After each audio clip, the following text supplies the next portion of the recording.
Ravi de vous retrouver pour ce nouveau numéro de votre magazine Éco-Débat consacré aujourd'hui au climat. Le rideau vient de tomber sur la 26e conférence des Nations Unies sur les changements climatiques qui s'est tenue à Glasgow en Écosse, 5 ans après la COP21 qui avait donné lieu à la signature de l'accord de Paris. Ce rendez-vous était crucial pour la planète, mais surtout pour l'Afrique. L'Afrique est le continent le moins pollueur au monde, environ 4% du total des émissions de gaz à effet de serre, et pourtant, c'est le continent le plus impacté. L'année dernière, l'atmosphère s'est réchauffée plus vite en Afrique que partout ailleurs sur la planète, impactant du coup les productions agricoles, surtout quand on sait que la production agricole, c'est vraiment le nerf de la guerre en Afrique. Alors, comment l'Afrique pourrait élever sa voix lors de ce sommet pour vraiment signaler ses priorités? Quelles ont été les grandes problématiques au cœur des échanges de Glasgow? Pour tenter de répondre à toutes ces questions, je reçois pour vous ici M. Émile Bella. Vous êtes consultant en développement international. Merci d'être avec nous. C'est moi qui vous remercie de m'avoir invité. Et avec nous ici en studio, M. Marc Dobré, expert en stratégie climat et finance carbone, mais aussi vous êtes le CEO de Green Invest Africa. Merci d'être avec nous. C'est moi qui vous remercie. Alors, messieurs, on parle beaucoup de réchauffement climatique, surtout au niveau de l'Afrique. Quand on regarde de près, quand on regarde les chiffres, les données scientifiques, est-ce vraiment alarmant aujourd'hui en Afrique? Monsieur Dobré. Écoutez, on peut dire qu'on regarde d'abord le quotidien des Ivoiriens, le quotidien des Africains. On dit souvent que l'Afrique n'est pas, le continent le plus pollueur, bien loin de là, mais l'Afrique est le continent le plus impacté. Et pour s'en tenir rien qu'à la Côte d'Ivoire, on voit comment au quotidien, nos saisons sont perturbées, bouleversées, comment le calendrier agricole pour les producteurs d'igname ou de cacao est complètement changé. Comment aussi nos citoyens vivent les risques d'inondation, d'érosion côtière, des villes entières qui disparaissent sur la côte, sur le littoral. Donc ce sont des réalités au quotidien qui montrent l'impact et qui montrent la vulnérabilité justement de nos pays au changement climatique. Ce sont des choses qui n'existaient pas il y a quelque temps et donc nous sommes face à une réalité. Celle du changement climatique, qui est une réalité qui est en même temps locale mais globale. C'est donc un défi local et global et il faut pouvoir y faire face. Alors il faut pouvoir y faire face et on a ces rendez-vous comme le sommet de Glasgow cette conférence de Glasgow qui vient de se tenir. Alors pour vous, quand on regarde, il y a eu des promesses, des engagements qui viennent d'être pris. Est-ce que vous pensez que ces promesses-là pourront être tenues ou bien c'est que du marketing politique, comme on le dit, pour calmer les ardeurs des écologistes? Très bien. Déjà, il faut dire qu'il y a quand même déjà une bonne volonté de part et d'autre de pouvoir s'assurer que ces promesses soient tenues. Et c'est ce que nous saluons, nous, en tant qu'Africains. Mais en même temps, on peut se dire qu'il y a, à ce stade-là, il y a plus ou moins une sorte de découragement des parties prenantes. Parce qu'ils ne sont pas partis à Glasgow dans l'intention nécessairement de pouvoir prendre de nouveaux engagements, mais c'était plus de s'assurer que les engagements qui avaient été déjà pris au préalable, notamment les engagements des États, des pays développés de mettre à disposition un certain montant de 100 milliards de dollars par an aux pays qui sont plus touchés par le changement climatique, de pouvoir faire face à ces difficultés-là, que ces engagements soient tenus. Donc, on s'attendait à ce que cela soit fait, mais plus ou moins, ce n'est pas forcément ce à quoi on a assisté. Néanmoins, on ne peut pas nier le fait qu'il y a eu quand même des avancées et ce sont ces avancées qu'il faut saluer. Donc, ce ne sont pas seulement que si vous voulez, du marketing politique, si on peut utiliser ce terme, mais c'était au-delà de cela. Et il y a eu quand même des avancées et on souhaite que ces avancées ne s'arrêtent pas là. Les parties prenantes non parties ont aussi laissé un message et ce message-là, c'était que les engagements qui avaient été pris soient tenus, les engagements qui vont être pris maintenant soient tenus et que pour l'Afrique particulièrement, ce soit les conditions spéciales dévolues à l'Afrique soient respectées. Alors justement, en parlant de conditions spéciales, on savait qu'avec la conférence de 2009, 100 milliards de dollars devaient être décaissés vers l'Afrique. Est-ce que cela a été tenu et vraisemblablement, est-ce que 100 milliards de dollars, ça suffit pour la lutte contre le changement climatique en Afrique? Déjà, même si ça ne suffit pas, c'est un bon début, mais on n'a pas malheureusement pas assisté à cela. Et l'accès des pays africains au fonds vert climat est encore une grosse difficulté. Je dis grosse difficulté dans ce sens que déjà il y a plusieurs contraintes.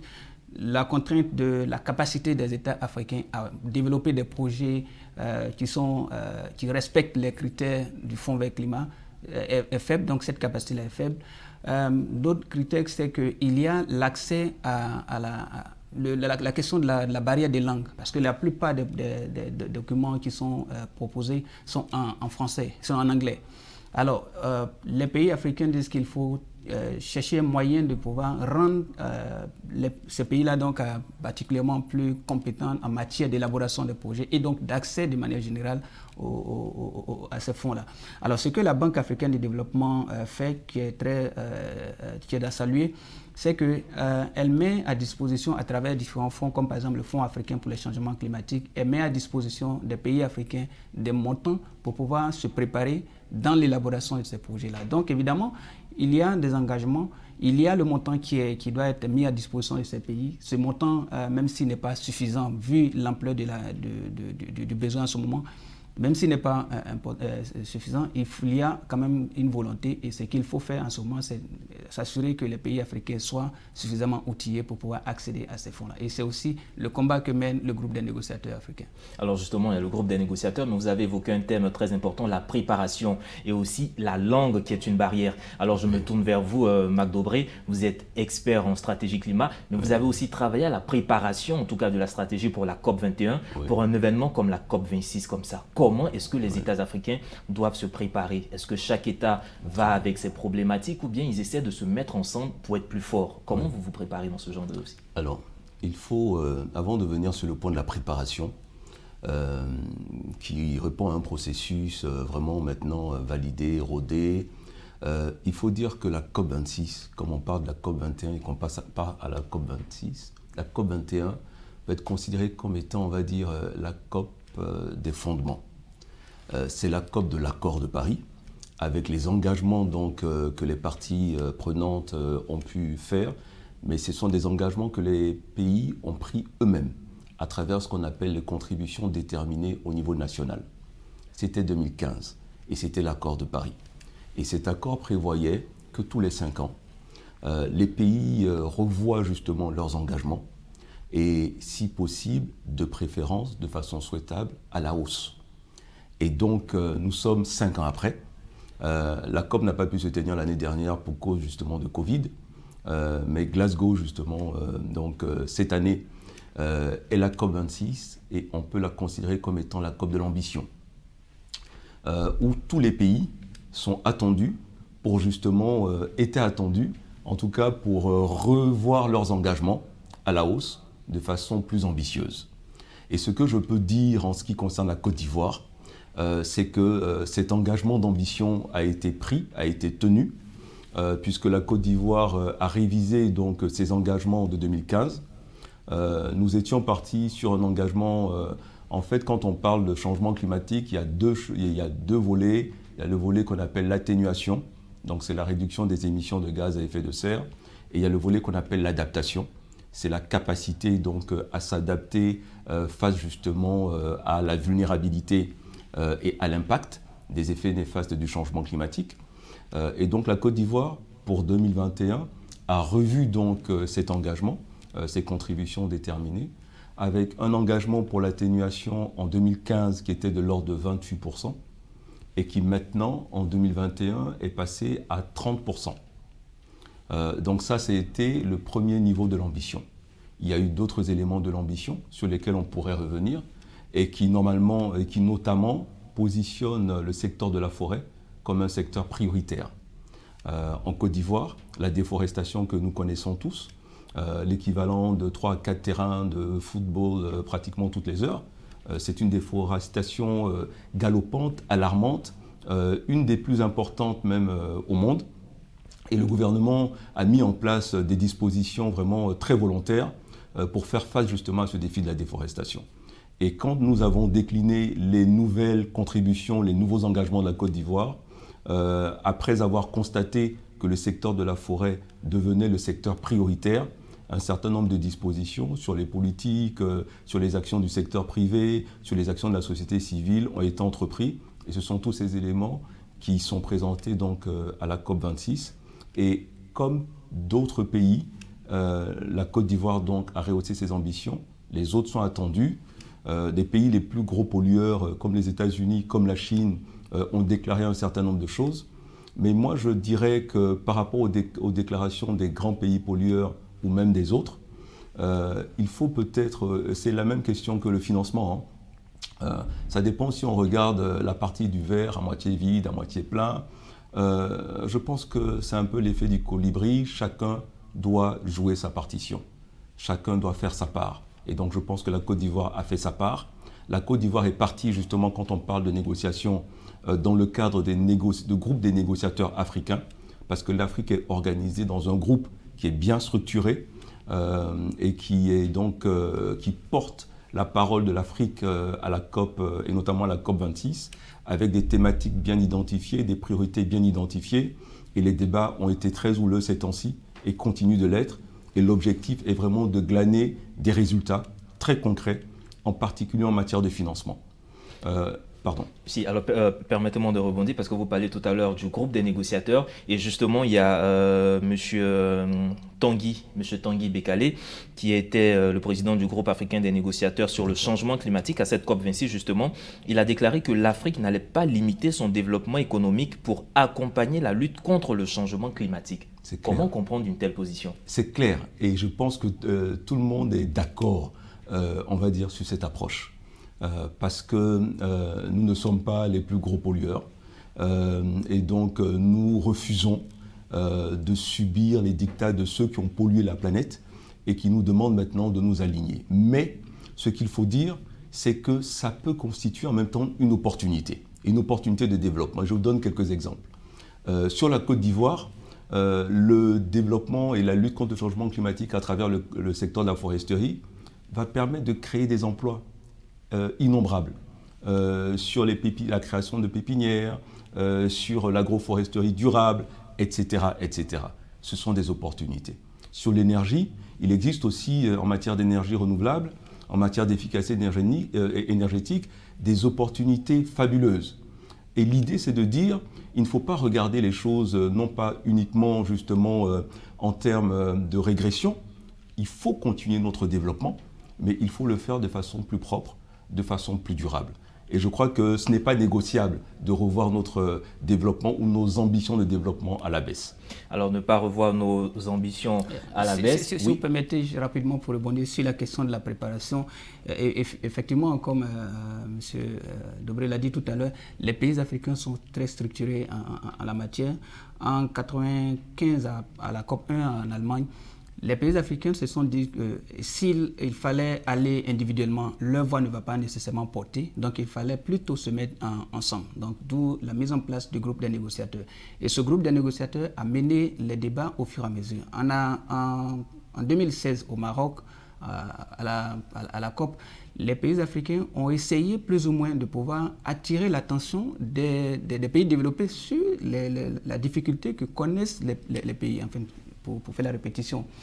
Alors, cet exercice-là a permis aux pays africains de mieux se positionner et donc de pouvoir en plus ou moins faire porter leur voix. Et parallèlement à cela, chaque année, avant la COP, il y a ce qu'on appelle l'African Ministerial Conference on Environment, c'est la conférence des ministres de l'environnement qui se réunit pour pouvoir harmoniser les points de vue et ces points de vue-là sont présentés à la COP. Donc, il y a une très bonne organisation. Mais après, comme je le disais tout tantôt, il y a la nécessité de pouvoir insister sur les conditions spécifiques ou préférentielles pour l'Afrique. Et c'est ça qui est l'élément fondamental sur lequel le groupe des négociateurs met l'accent. Et quand il se retrouve à Glasgow, c'était de rappeler tous ces éléments et dire que les privilèges, en quelque sorte, en griffe, qui avaient été attribués aux pays africains à partir du protocole de Kyoto, qui avait été extrait de l'accord de Paris, devraient être remises à leur place pour que les pays africains puissent bénéficier. Et donc ça a été un élément de négociation, un élément sur lequel les pays africains ont mis l'accent. Mais bon, cela dit, il y a pas mal d'initiatives qui sont mises en œuvre. On ne va pas uniquement parler des pays africains, il y a aussi les ONG, et tout à l'heure j'ai parlé également des parties prenantes non partisanes à l'accord. Il y a cet ensemble d'acteurs-là qui œuvrent et qui met en avant les besoins, aussi bien les besoins de financement, les besoins en matière d'adaptation qui donc en quelque sorte la priorité de l'Afrique, parce que quoi qu'on dise, le climat a déjà changé, il faut s'adapter. Comment s'adapter? Quels sont les moyens de s'adapter? Quelles sont les spécificités au niveau de chaque pays pour pouvoir s'adapter au climat? On a parlé des contributions déterminées au niveau national. Ce sont des éléments qui sont, en outre, les aspects fondamentaux sur lesquels les pays africains mettent l'accent et qui, bien évidemment, contribuent à faire porter la voix de l'Afrique. Alors, de manière simple, messieurs, permettez-moi de poser cette question. Pourquoi est-ce que les pays africains vont négocier auprès de ces pays industrialisés, riches, entre griffes? Est-ce que l'Afrique en interne ne peut pas mobiliser ces fonds ou bien c'est quelque chose, c'est une redevance, c'est un droit qu'ils vont chercher auprès de ces pays? Alors, moi je dirais certaines choses. La première, c'est que cette rencontre, c'est une rencontre du donner et du recevoir. Donc, il ne s'agit pas de négocier seulement pour demander, mais il s'agit de négocier pour apporter une contribution. Mais aussi, il y a un concept au niveau justement des négociations qu'on appelle la responsabilité commune mais différenciée, qui est de dire que les pays développés ont pollué. Nous considérons, nous, pays en développement, que nous avons certes une responsabilité commune, mais qu'elle doit être différenciée. Et donc que ces pays développés ont comme une obligation morale d'appuyer justement les pays en développement à avoir et à s'inscrire dans une trajectoire de développement bas carbone. Ouais. Et justement, quand ces fonds une fois que ces fonds ont été admis, ont été votés, comment est-ce qu'ils sont mis à disposition de ces États? Est-ce qu'on dit par exemple il y a 50 milliards de dollars, chaque pays africain va recevoir 1 milliard, on fait à part égale, ou il y a des projets sur lesquels on s'attend? Très bien. Tout à l'heure, j'ai parlé du fonds vert climat et il y a un deuxième fonds qui est le fonds d'adaptation.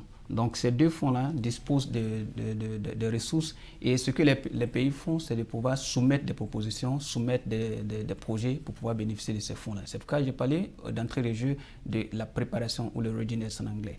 Alors les pays doivent soumettre à partir de leurs besoins spécifiques des projets pour pouvoir recueillir ces fonds-là. Et pour pouvoir recueillir ces fonds, comme je l'ai dit d'entrée de jeu, pour me répéter, il y a un certain nombre de critères. Et c'est cela que c'est en cela que le problème se pose. Pour la Côte d'Ivoire spécifiquement, nous avons récemment le fonds d'adaptation qui est en train de pouvoir faciliter l'accréditation d'un certain nombre de structures.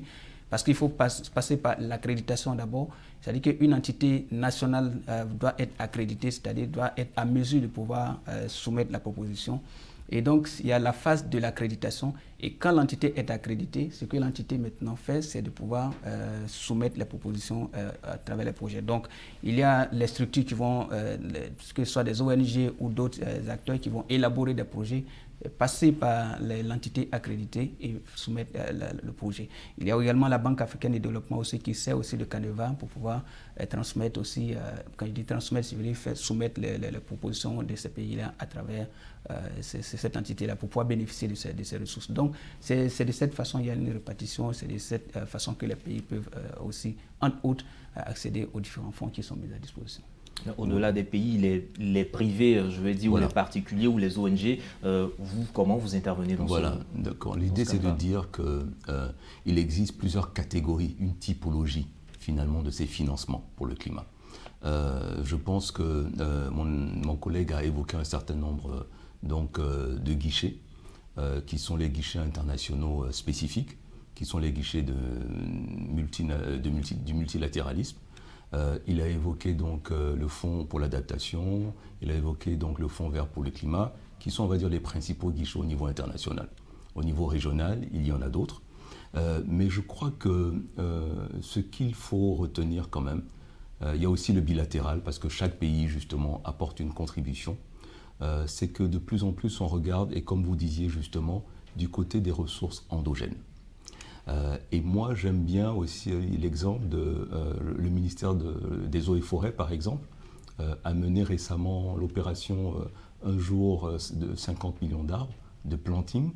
Et on a été très agréablement surpris de voir que bon nombre de sociétés, bon nombre de groupements se sont mobilisés spontanément pour apporter leur contribution, pour appuyer justement ces opérations de planting. Je crois que le secteur privé aussi est en train de se mobiliser. Et quand on parle de secteur privé, on a les sociétés elles-mêmes qui mettent en œuvre, ou bien dans les différents secteurs du climat, que sont les énergies renouvelables, que sont la foresterie durable ou même l'économie circulaire.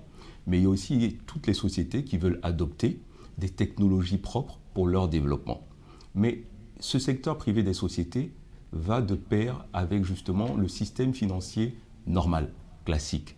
Et le système financier normal classique, ce sont les banques, ce sont les fonds d'investissement et c'est même le marché des capitaux.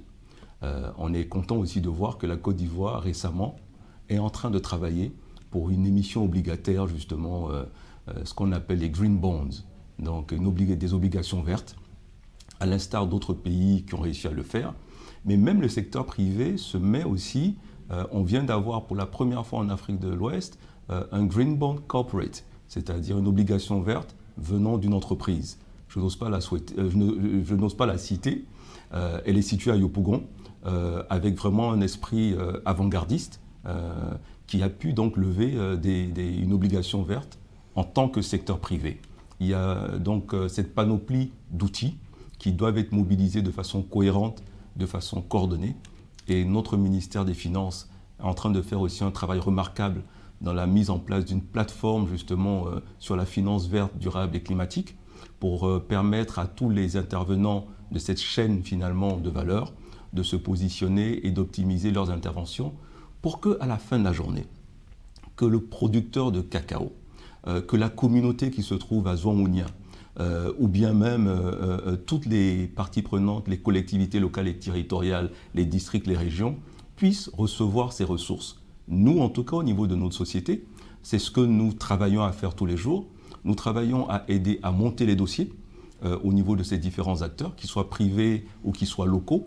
Nous travaillons aussi beaucoup avec les PME, parce qu'on considère que la finance verte inclusive et le développement inclusif et social doit passer par ces PME. Donc nous montons les dossiers, nous les mettons en relation d'abord à un premier niveau, au niveau du système financier classique, les banques, les fonds de garantie, les structures de leasing, etc., les fonds d'investissement. Et après, nous montons un deuxième échelon au niveau justement des guichets climatiques dédiés. C'est pour dire que vraiment, il y a un écosystème sur le financement qui se met en place. Nous sommes loin du compte. Les besoins sont énormes. Nous venons de faire donc les contributions déterminées au niveau national, la stratégie bas carbone de la Côte d'Ivoire révisée. On parle d'environ, mais ce sont des chiffres qui vont être affinés, de 4 000 milliards de dollars en termes de besoins, aussi bien sur l'atténuation qui représente environ 1,5 milliard de dollars que sur l'adaptation qui représente 2,5 milliards de dollars. Mais ce sont des fonds énormes, ce sont des ressources, des besoins énormes. Il faut donc s'organiser pour optimiser justement l'accès à ces ressources. L'accès à ces ressources, donc Glasgow, une demi-heure, c'est vraiment très court pour parler vraiment de changement climatique. On essaie d'aborder les points cruciaux. Alors, messieurs, que retenir de cette COP26? Et si vous avez quelque chose à ajouter, vous pouvez en profiter en une minute. Que retenir de cette COP26? Oui, très bien. Déjà, avant de répondre rapidement à la question, je voudrais juste rappeler au niveau du secteur privé, il faut dire que le fait que le secteur privé prenne en compte la question du climat est relativement récent parce que le secteur privé n'y voyait pas nécessairement un peu plus tard, je vais dire un peu plus tôt, je vais dire des années en arrière, forcément des opportunités d'affaires. Mais au fur et à mesure, plus le temps évolue, plus le secteur privé s'intéresse. Je me souviens qu'avoir travaillé sur certains projets au niveau au Burkina et au Ghana où on intéressait, je veux dire, on élaborait, si vous voulez, des points d'entrée pour le secteur privé pour leur dire voici où vous pouvez investir de l'argent et puis en même temps que vous le faites aussi du social. Donc c'est pour dire qu'il y a un gros travail à faire pour pouvoir sensibiliser le secteur privé et ça va aider à la mobilisation des ressources au niveau national. Pour ce qui concerne Glasgow, ce qu'on peut... Excusez-moi peut-être pour vous permettre de mieux conclure et mais rebondir quand même sur votre observation, c'est pour dire que sur le secteur privé, je voudrais quand même peut-être signaler aussi que le secteur privé, par exemple, de la filière cacao, qui représente vraiment un secteur important en Côte d'Ivoire, a depuis 2017 lors de la COP23 donc à Bonn, pris un engagement des industriels donc de ce secteur en Côte d'Ivoire et au Ghana pour justement investir dans la lutte contre la déforestation pour lutter contre les changements climatiques. Il faut rappeler que le cacao, c'est quand même 20% du PIB ivoirien. Absolument. Et donc ça, c'est très important et c'est à saluer. Donc on salue en tout cas les acteurs du secteur privé qui s'intéressent de plus en plus et on les encourage à le faire. Alors ce qu'on pourrait retenir de Glasgow à la fin donc, des négociations et à la fin donc, de la COP26, c'est que la COP aura plus ou moins tenu ses promesses. Tenu ses promesses dans le sens où après la COP donc, de 2019, la COP de 2020, enfin la 2020 n'a pas eu lieu. Les acteurs se sont retrouvés pour faire le bilan déjà de ce qui s'est passé. Et encore une fois, le message est passé qu'il y a urgence pour pouvoir réagir. Au niveau, il y a l'OCDE qui a produit un rapport qui est sorti récemment qui dit que des 10 pays africains qui donc bénéficient de financement du climat, il n'y a que 2 pays francophones qui donc bénéficient. Parmi les 10 pays, il n'y a que 2 pays francophones. Donc il y a une urgence. Donc Glasgow va mettre en avant ces éléments-là et donc on se dit qu'il y a en plus des promesses qui ont été faites par les États-Unis, par des pays comme la Chine, comme la Grande-Bretagne et tout ça. Ces engagements vont contribuer donc à pouvoir augmenter déjà ce qui est fait et aussi encourager ce qui va advenir. Donc on salue vraiment l'initiative, les initiatives qui ont été prises, on salue vraiment les actions qui ont été menées à la COP26 et on croit que ça va porter des fruits. Marc Dobré, 20 secondes, votre mot de fin. 20 secondes. Je pense que la base existe parce que le chemin existe. Le chemin existe par rapport à une volonté, même si elle est parfois pas totalement affirmée, mais il existe quand même des pays développés. De notre côté, le chemin existe aussi parce que nous avons une stratégie menée par le ministère de l'Environnement et le ministère des Eaux et Forêts très claire. Il faut qu'on se mette à la tâche. Il faut se battre. Il faut aller voir la BAD. Il faut monter les projets. Il faut informer, sensibiliser et se préparer à accéder à ces financements, aller les chercher et mettre en œuvre notre développement, mais de façon durable. Merci encore, M. Marc Dobré. Je rappelle que vous êtes le CEO de Green Invest Africa, expert en stratégie climat. Et avec vous sur ce plateau, M. Émile Bella. Je rappelle que vous êtes consultant en développement international. Avec vous, on a parlé un peu de l'urgence climatique au niveau de l'Afrique et surtout par rapport à la COP26. Mesdames et messieurs, c'est ici que se referme cette émission Éco-Débat. Le débat est ouvert, il se poursuit chez vous. Le changement climatique, c'est une affaire de tous. Agréable suite au programme sur nos antennes.